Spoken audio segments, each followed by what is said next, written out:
Good afternoon, ladies and gentlemen. Thank you for joining us here with a couple of hour notice. A lot going on behind the scenes. As always, I'm going to give you a statement about what we know at this time. There's a lot we know, and there's a lot more we don't know.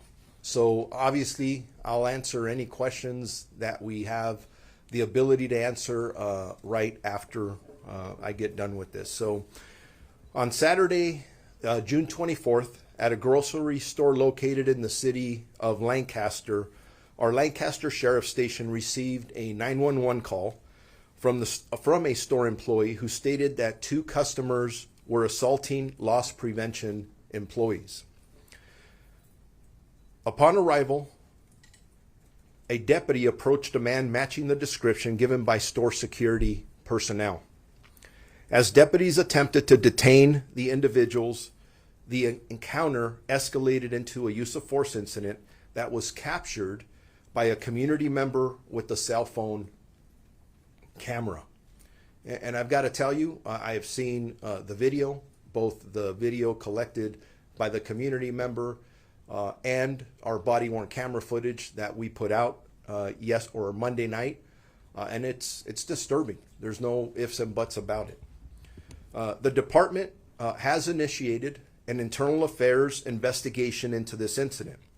The investigation will include interviews of all witnesses, the involved personnel, a review of body-worn camera video captured by responding personnel, surveillance video from the store, and cell phone video provided by a community member, along with any other information related to this incident.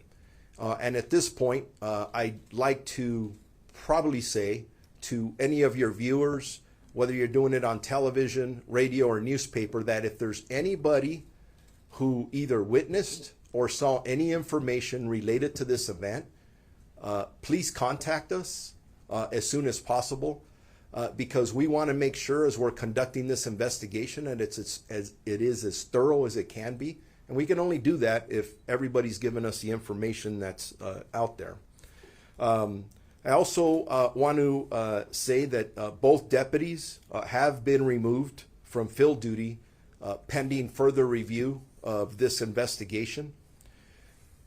The purpose of this investigation I talk about, a lot of times you hear us talking about the investigation and it just seems like something we repeat, but I want to make it clear to all of our community that this investigation is to objectively, and I do repeat, objectively determine if the force used was reasonable, if it was necessary, if it was appropriate and proportional to the level of actions that were described.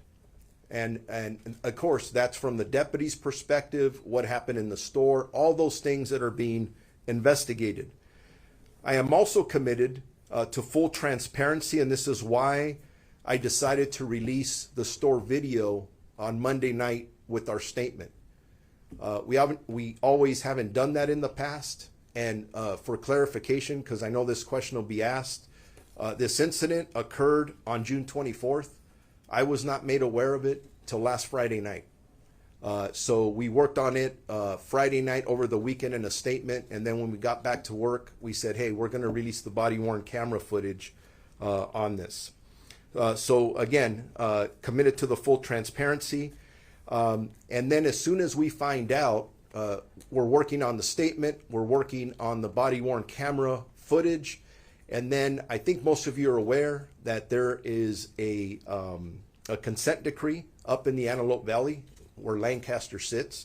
So we notified our federal monitors to make sure they were aware of this incident and that the video existed out there. Our Civilian Oversight Commission, and then the Office of the Inspector General for the County of Los Angeles. And again, that's important because there's no taking shortcuts in any investigation, not that we would do that anyways, but there are other agencies that will be looking at this along with us. We do take the use of force, any use of force that occurs within our agency very seriously. But again, we need to determine the actual facts of what happens and it is. It's going to be, and I'm going to make sure that it's a very objective review. The male involved in this arrest, I'm not naming him, just like I'm not naming the deputies, because we're still in the middle of this investigation. And out of respect, I don't want to name anybody at this point. I'm sure that'll come at a later time. But the male involved in this was arrested and cited out for resisting or delaying an officer, which is a 148 charge, petty theft or attempt petty theft, and then interfering with the business. So there's 3 different charges for the male involved in this. The female involved in this case complained of pain to her eyes after being pepper sprayed and sustained several abrasions on her arms. The female was treated at a local hospital for her injuries and arrested and cited out for assaulting an officer and battery after assaulting loss prevention personnel inside the market. And for clarification on there, from what we gather, and again, it's early on the investigation, she was involved in some kind of a theft altercation with store employees and loss prevention personnel inside the market. I have asked Chief Dennis Neer, who's standing right beside me. He's the chief that oversees our Northern Patrol Division, along with Acting Assistant Sheriff Myron Johnson, who is currently in command of the department's patrol operations, to personally oversee this incident and to keep me apprised of all updates. And it's not only myself, but standing right next to me is Under Sheriff April Tardy, who oversees all of our administrative or internal affairs investigations. Myself, Under Sheriff Tardy, Acting Assistant Sheriff Johnson, and Chief Neer have collectively spoken with the variety of elected officials at the city, county, and state level, including County Supervisor Catherine Barger, State Assembly members Mike Gibson and Juan Carrillo, and Mayor Rex Paris. I have spoken to them. They're concerned about this incident, and I've talked to them over the last several days. I've also spoken to several community leaders, religious leaders in the Antelope Valley.